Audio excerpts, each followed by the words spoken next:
Hello everyone, Bob here. Welcome to the second video in my stuttering series.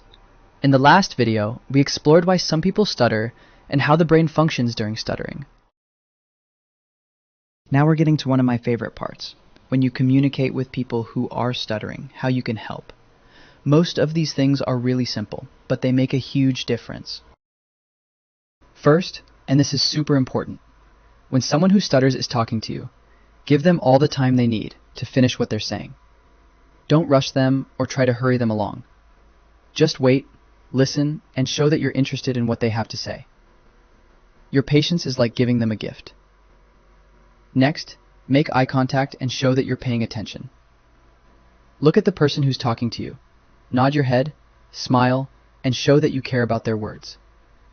This helps them feel comfortable and confident. It's like saying, "I'm here, I'm listening, and what you're saying matters to me," without using any words at all. Here's another really helpful thing. Speak slowly and calmly when you're talking with them.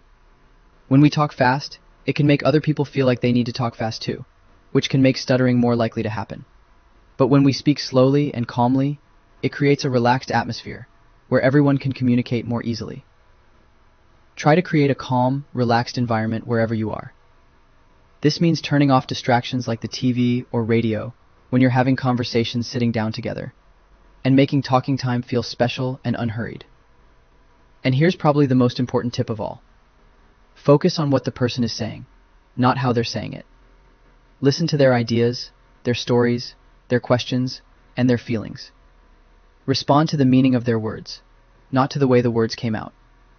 This shows that you value them as a person, and that their thoughts and feelings are what really matter. Remember, your kindness and patience can make someone's whole day brighter. When you show that you care more about what someone has to say than how they say it, you're being the very best kind of friend, teacher, or family member. Okay, now I want to talk about some things that people sometimes do when they're trying to help, but that actually don't help very much. Don't worry, if you've done any of these things before, it doesn't mean you're a bad person. But now that we're learning together, we can do even better. First, try not to say things like slow down or take your time or just relax. I know these might seem like helpful things to say, but here's the thing. The person who stutters usually isn't talking fast or feeling rushed. Telling them to slow down can actually make them feel more worried about how they're talking, which can make stuttering happen more often. Also, try not to finish their sentences for them. I know it might seem like you're helping them get their words out faster, but actually, it's much better to let them finish their own thoughts. When you finish someone's sentence, it can make them feel like you don't have time to listen to them, or like their way of talking is a problem that needs to be fixed. Here's another thing to avoid. Don't tell them to think before you speak. People who stutter usually know exactly what they want to say.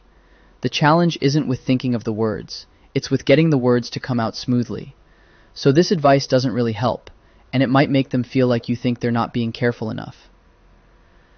Try not to look away or show signs that you're impatient when someone is talking. I know sometimes it might feel awkward if there are pauses or repetitions, but looking away can make the person feel like you don't want to listen to them. Your attention and eye contact are actually really helpful and encouraging. Remember, all of these things come from a good place in your heart. You want to help, but the best way to help is actually much simpler. Just listen with patience and kindness. It's really all anyone needs.